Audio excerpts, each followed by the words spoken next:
I'm focused right now for soft tissue pathologies, and want to point a little bit on sports medicine because I have many patients in my office are sport guys. They need the treatment. The question for sure, trauma or overuse. The question is acute phase or chronic cases.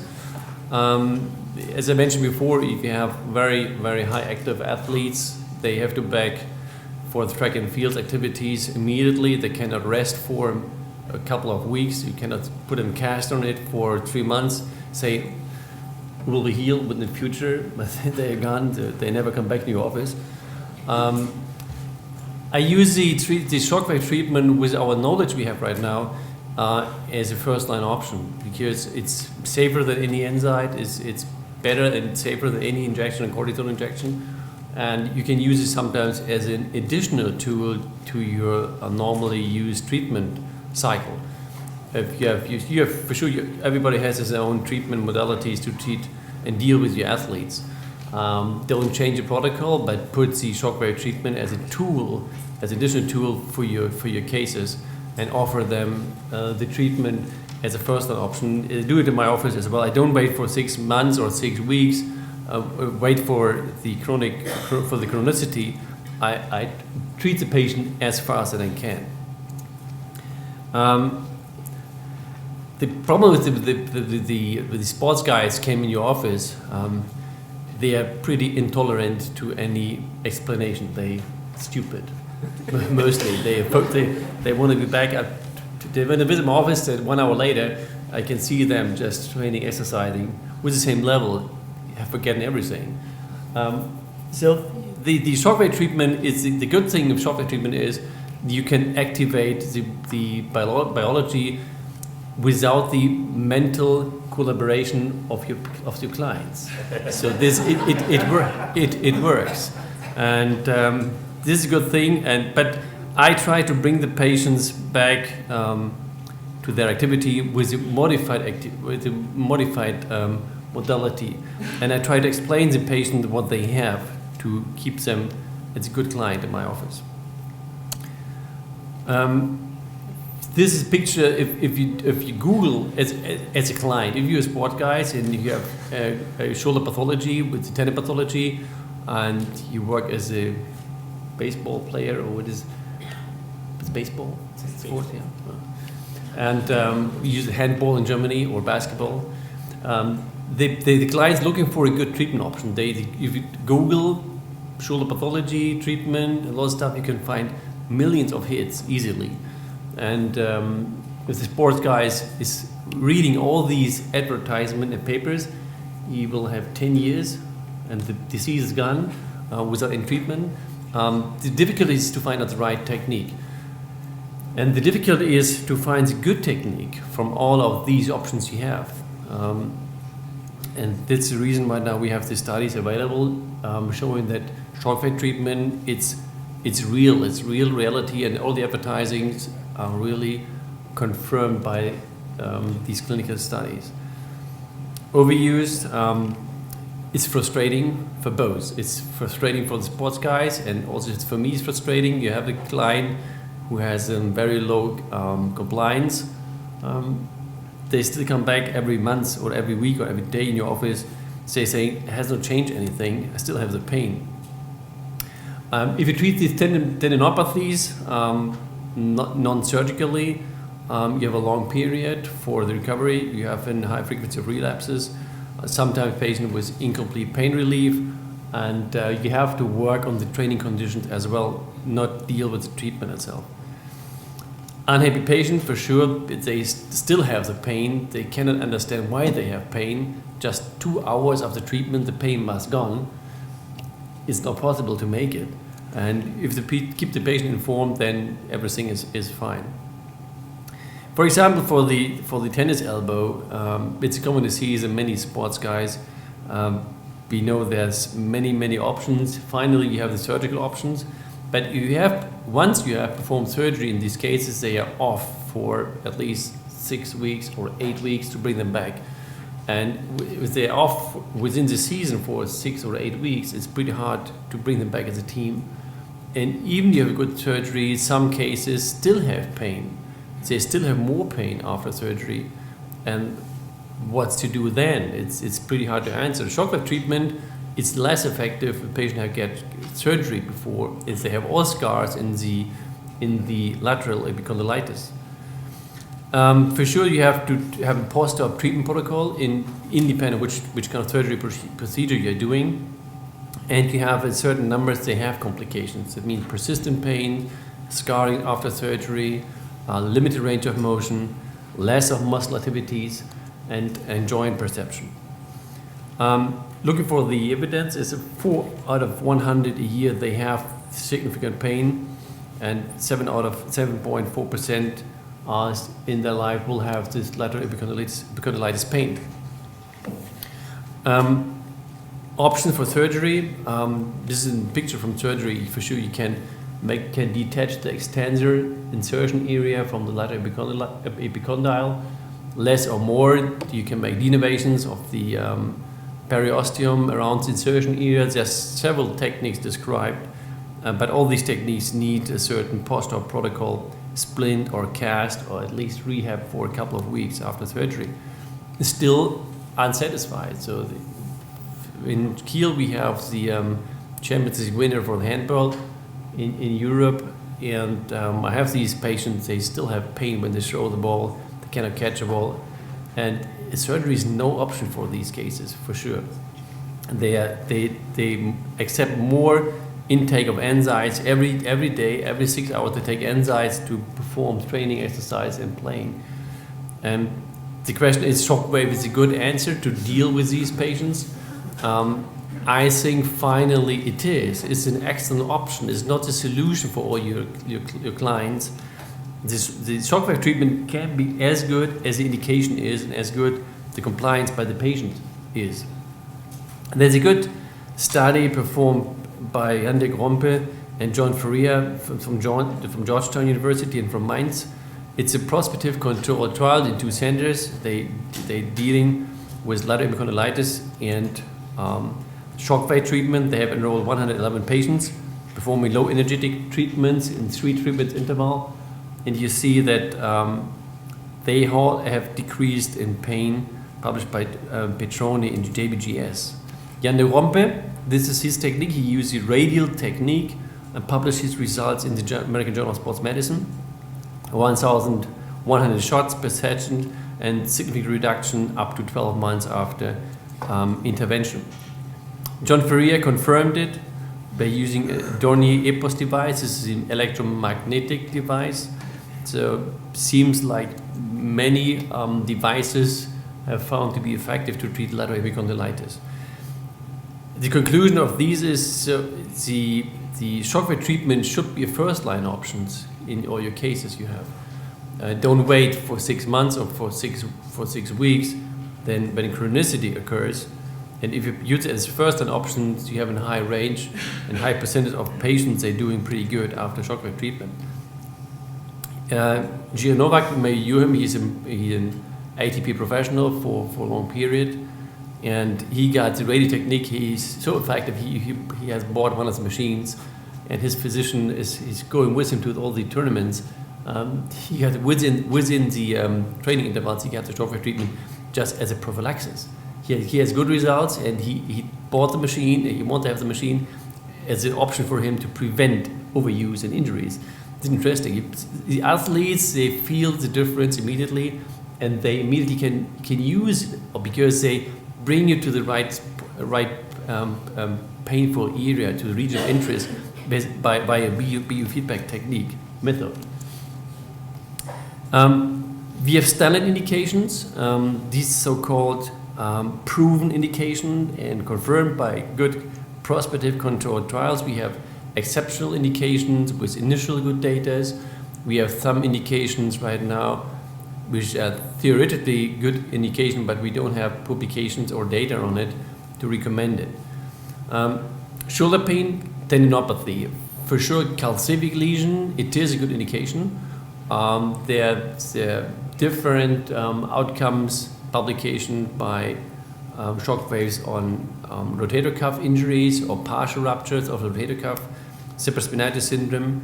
The good outcomes from puller lesion and from slap lesion.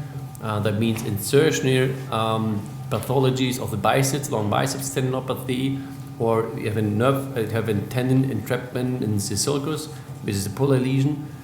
And we have good outcome on other soft tissue pathologies like tennis elbow, greater trochanteric pain syndrome, Achilles tendinea, tibial edge syndrome, jumper's knee, trigger point treatment. These are all proven good indications and well accepted in the medical world in Europe right now. You have seen the picture. Just keep in mind that real contraindication, we have only local tumors and severe anticoagulant therapies. Positioning, make it easy. You know the picture before, how to localize it. These are techniques. I can switch over to save some time. Any question? About the slap lesions? Yes. Did you get good results with them? Yeah, depends from this kind of degree you have. If you look for the slap, that means you have slap 1 or 2. When you have the anchorage, it's just in degeneration of the anchorage, it's the labrum. But if you have complete detachment, which is less slap 4, for example, or 3AB, so then the labrum is detached for a long interval, you can repair it. But, yeah. And then would you do it post-op? Now, when they did refixation with an arthroscopic refixation technique, I don't use it. I'll wait for at least 12 weeks or half a year when all the rehab and physical therapy is done and the refixation is perfect and the MRI finding is good and the patient still have something like an insertion tendinopathy of the long biceps tendon, I can make it, but not right after surgery. As a post-op treatment, Shockwave, I don't use it for slap refixation techniques. Local anesthetics, keep in mind, don't use it. We have these negative studies by Michael Hake. He has published 2 of these studies in the JBGS dealing with plantar heel pain and lateral epicondylitis. And the following studies, they have not used local anesthetics anymore. That's the reason why you have much more better outcome, independent which device you use. Radio technique is also very competitive to all these focused devices. Do we have an evidence base? I don't know. Canada is a very big issue. Evidence-based medicine, or is not? It is. In Germany, it comes up by the assurances. The assurance have looked for an options to exclude one of these options, not to pay for it. And from the medical point of view, there's no reason not to make it, and there's no legal point of view to not to pay for it. Then they say that, for sure, it could be a good option, but you don't have the level 1A evidence that it's really proven, it's really better than any placebo treatment. We don't pay for it until we have proven the efficiency. Right now, the situation in Germany is we have proven the efficiency. We have level 1A or 1B studies right now coming out. We have the data already. Right now, assurance to say, okay, clinical is proven. From the evidence is proven. But we still don't believe it's sensible, it's useless. So it's a debate, it's a frustrating debate with the assurances. Yeah, it's again cultural. Here in Canada, it's just done through your third party, billed as chiro, physio, whatever. In Europe, it's actually specific and they pay for it. The same in orthopedics too. So there you can do it either surgically or through Shockwave. They have a special code for that. Same in America. So it's much different here. We're actually lucky. We don't have to worry about that stuff. But in Europe, since it's the standard of care, as Dr. Gerdesmeyer has told you, someone has to pay for it, and that's always no one ever wants to pay. But in Canada, that's not an issue. And if you want later on, at the end, if someone wants to ask about the business model, we can talk about that later on. And I've learned yesterday that you have a large common things in your system between North Korea and Canada. This is your health system. So like this Robert told me yesterday. There's only one other country in the world that has our health system, right?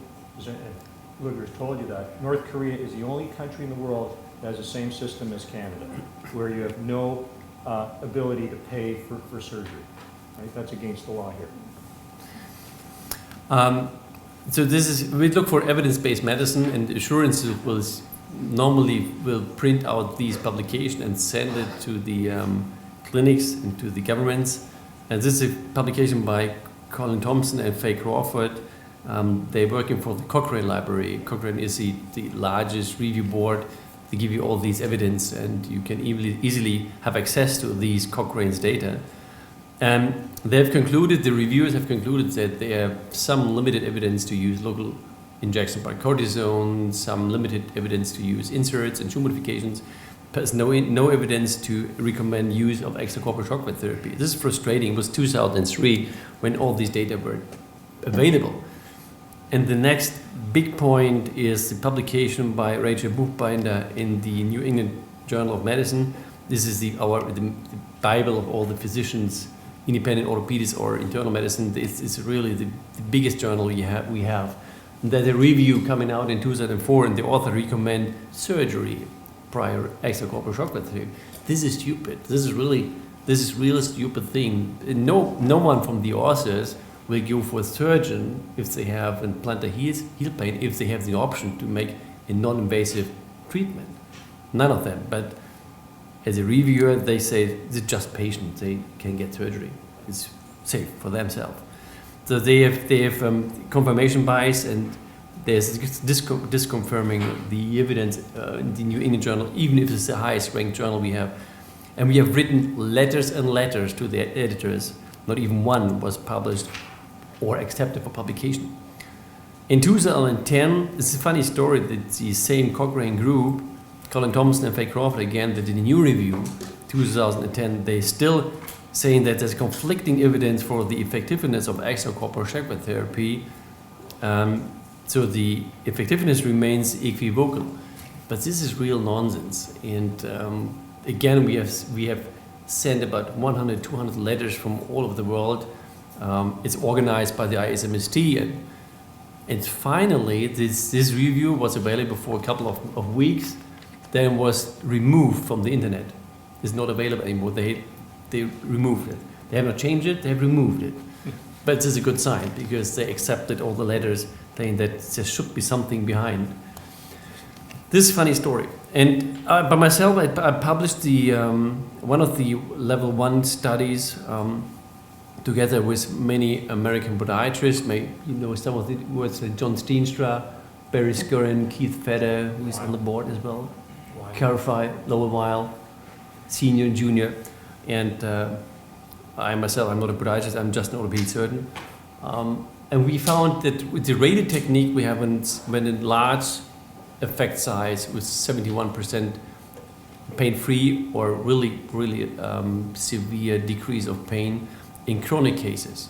These are real chronic cases. They all have to have at least 6 months of pain interval. They all have shoe modifications, local injection with cortisone, NSAIDs taken, casting, splinting, everything is done. And when everything is done and they still have the plantar heel pain, then we're a candidate for extracorporeal shockwave therapy. In these chronic cases, 72% of them doing better after extracorporeal shockwave therapy. In the interest from the scientific point of view, for sure, this is predictable because we have most of this data in the publications already. But this is pretty hard to accept. We have 44%, they have pain-free or significant pain reduction, chronic cases performing all these options, they just get placebo treatment. This is the so-called Kapchuk. This is one of the placebo researchers. He published a so-called an enhanced placebo effect. It's a device and physician-related placebo effect. As good physician is able to influence a patient, as wide his shirt is, as much effect he has with regard to placebo effect. It's a mental effect for sure, which is well known and described by many authors before. We've confirmed these findings with another technique published in the Journal of Foot and Ankle Surgery 2007. Similar outcomes. You see a success rate is pretty similar. It's 33% in comparison to 40% in the placebo group.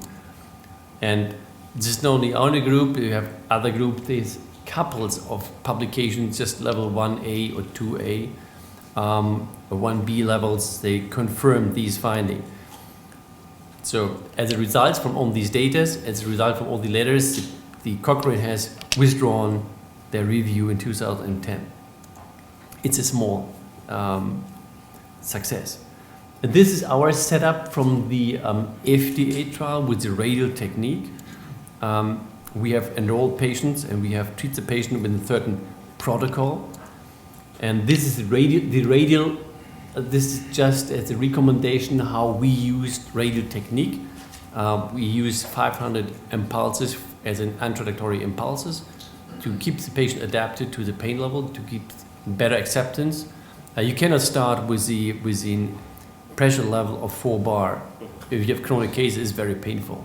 If you go for the machine, you with your ceramic applicator head, the deep impactor, and you start with 4 bar, the patient will escape very, very, very fast. It's very, very painful. Even if you don't have a chronic cases, if you do it by yourself, it's pretty painful. So start with an interval of 400 or 500 impulses, increase the energy level within a certain time frame up to the most accepted pain level or energy level. There are reviews on that. Christoph Schmitz, he did a review together with John Ferrier, and this is a good review. With the radial technique, this is the latest publication on shoulder pathologies with radial technique published in the Ultrasound Medicine Biology. It's a Chinese group, they're looking for a biceps tendinitis. If you look clearly to the, or close to the publication, they're dealing mostly with pulley lesion. This is the impingement of the long biceps tendon right in the canal, with some pathologies on the glenohumeral ligaments. Is technique behind, but pulley lesion means impingement syndrome of the long biceps tendon. And they did the radial technique, and you see the protocol. Close to 80 patients were enrolled in the trial. It's prospective randomized controlled trial. And they get 1,500 shots each treatment, 8 hearts, 3 bar, comparison to the placebo treatment, 4 sessions, 1 week interval in between, and the follow-up was up to 12 months. They use the VS score, they use a shoulder questionnaire score, and as a result you can see that the follow-up means 1 month after the treatment showed the decrease from 5.6 down to 2.5 after 1 month, and up to 1 year it's down to 1.43 on the VS score. This is pretty good, it's very impressive. The first publication dealing with long biceps tendinitis, there's no further study ongoing on this. This is level 1B, so it's good evidence to show that you can use radial technique also for shoulder pathology.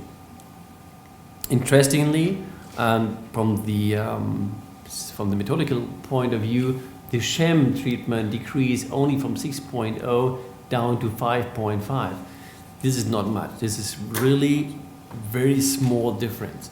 And in all the trials I was involved in, the size of the placebo rate is the most important thing to see something is effective or not, because we measure the difference between the placebo and the active group. We don't make a measurement between baseline and outcome. You make a measurement in between the groups, and you have a good effective placebo rate.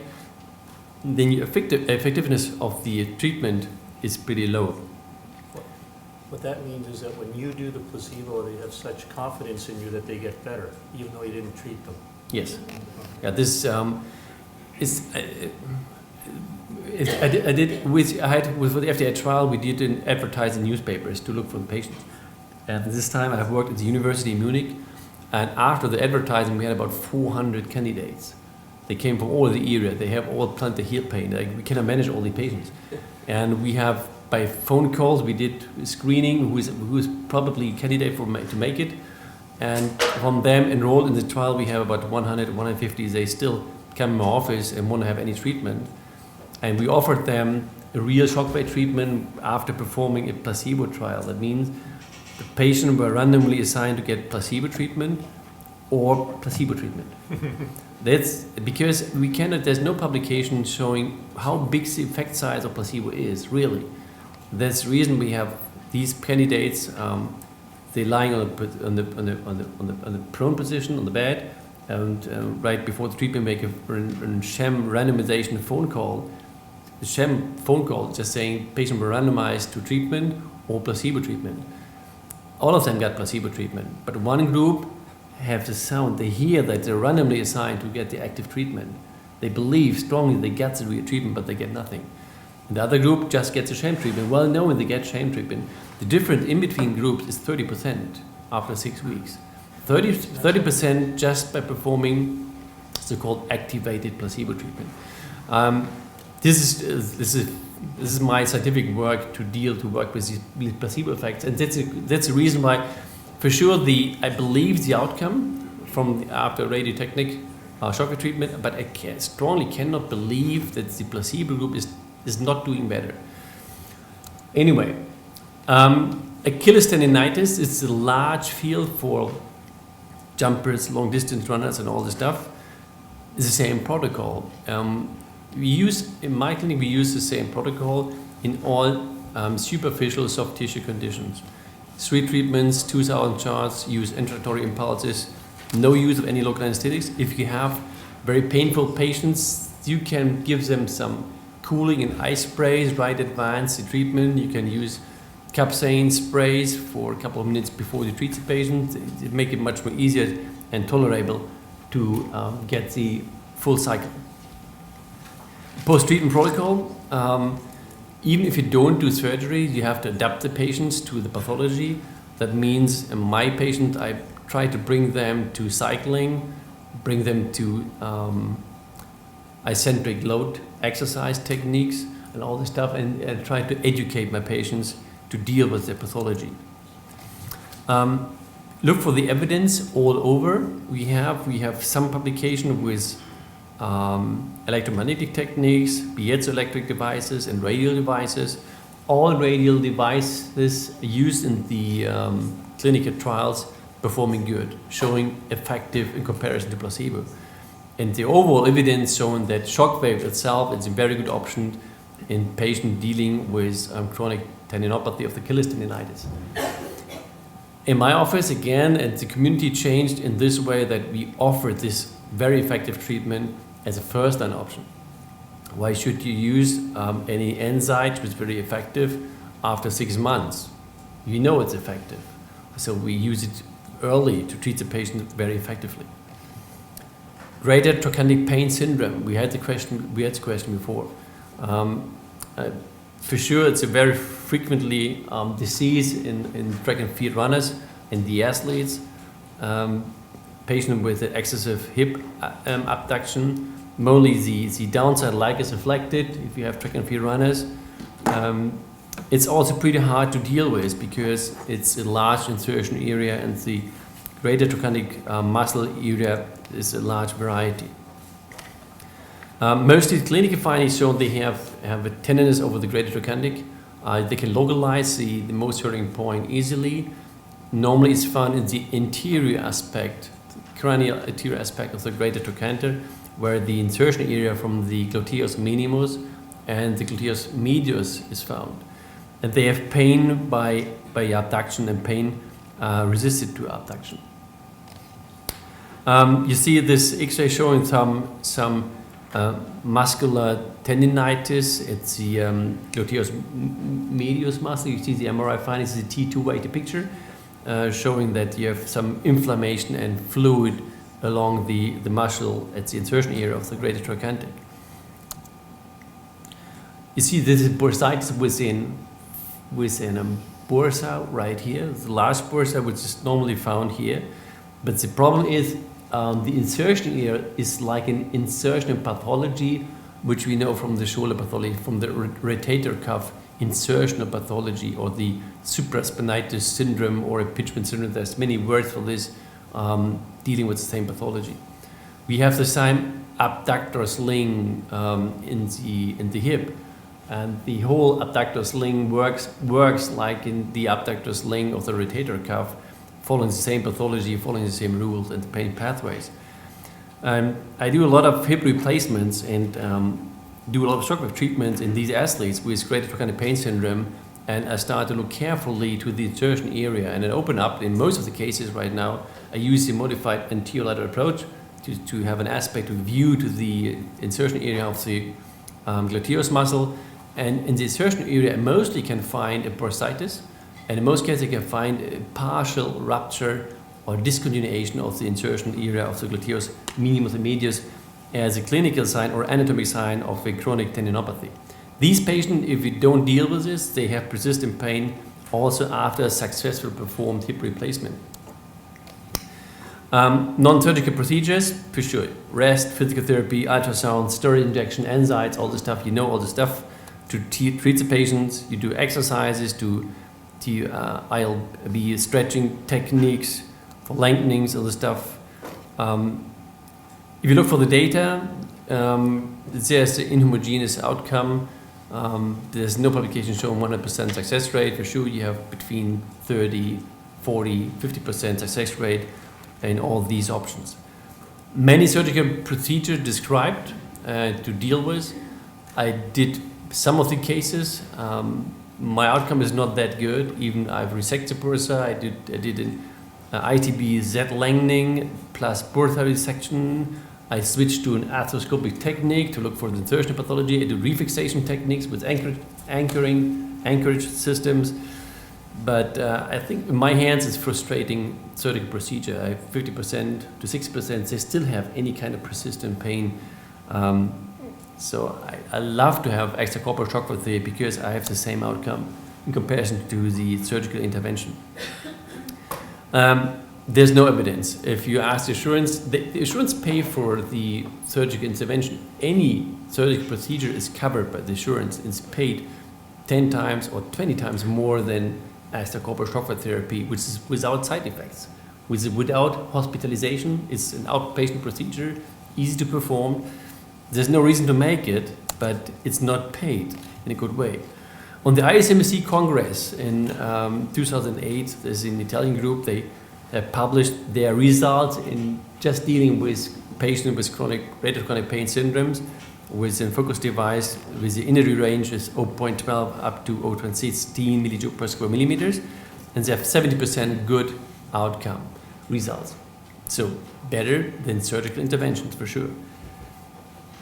John Ferrier published in the American Journal of Sports Medicine 2009, 1 year later, his case series. It's an age and gender matched controlled, prospective controlled trial. He using the radial technique with 4-bar application pressure that is related to 0.18 millijoule per square millimeters. Depends what kind of type of applicator you use. It has followed up the patient up to 1 year in his study.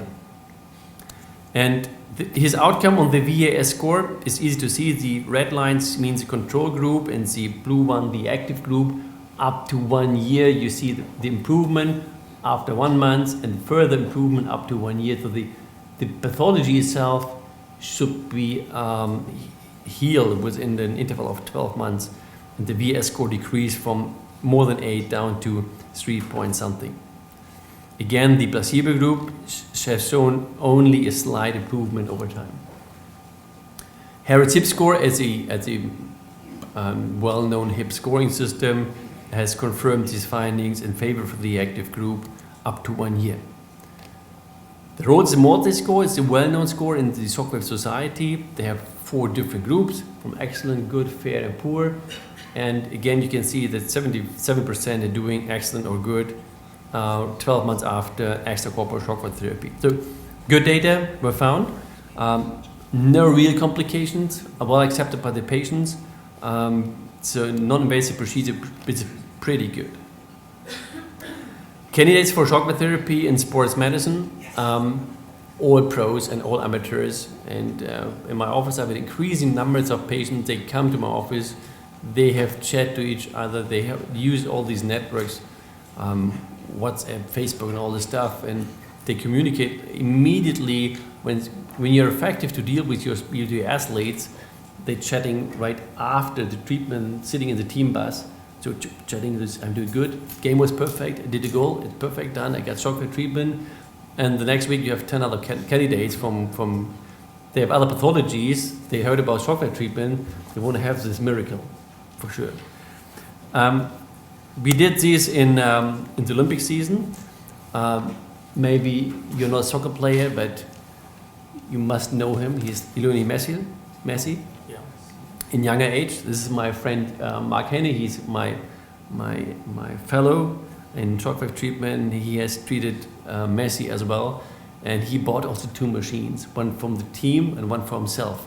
And he uses a radio technique, and he's pretty happy to have it. And he uses it also after exercising. He has an muscle overuse. Use it for muscle treatment, for relaxing the muscle.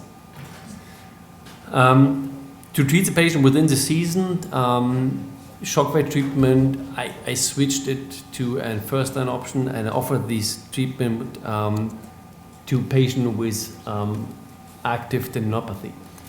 This is a patient with an osteoarthritis. You asked before, this shows the mechanics. It's the mechanic instability of the growth plate. Cannot play anymore. This off. He's 40 years old. He's from Denmark, from Copenhagen. He's one of the national players, and he was out of the team because of his osteoarthritis. He got the treatment. He was back after 4 weeks, and he really was able to go back to the team. So it's good data for these pediatric diseases as well as a part of the chronic insertional pathologies. These are data from our radio technique during the Olympic Games in Greece, in Athens, and we followed 71 patient acute cases over more than 3 weeks. Interestingly, you can see that we have 35 athletes, but we have coaches, physiotherapists, and managers also. They have acute pain just by watching the games. So, but they really claim they have chronic. They have sent the patients to the treatment. The patient come back. They get the treatment every day as a supply treatment, and the athletes go to the coaches and physiotherapists and managers saying that this is good. I'm pain free. I can exercise. And they come to the office say, I still have for 6 months I have pain, my grantor pain syndrome. Can you deal with it? And they got the treatment. So we make it. You see the distribution of the athletes all over track and field, taekwondo swimmers, weightlifters, all the stuff. They got the treatment as in treatment to treat musculoskeletal disorders with regard to tendinopathies. You see trigger point treatment, Achilles tendinitis, plantar fasciitis, tendinitis of the shoulder, and jumper's knee. If they're within the competition and they have the pain, this is really dramatic for these candidates because they cannot go real for competition level. And the outcome is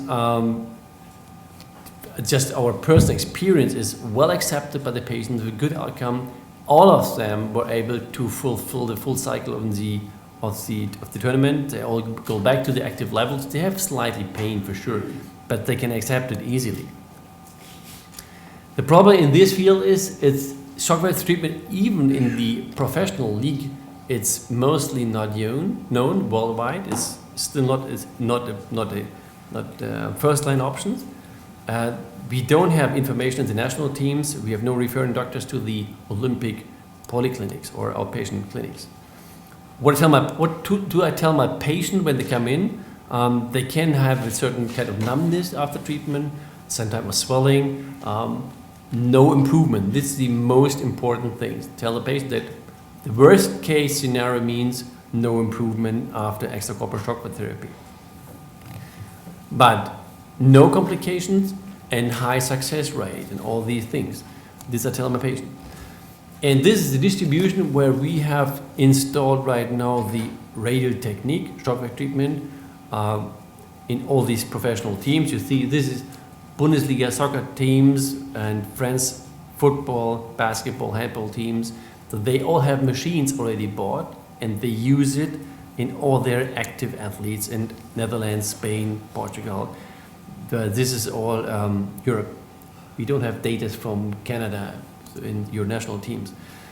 Though in my point of view, I think we have a large impact of shockwave therapy in the sports medicine field.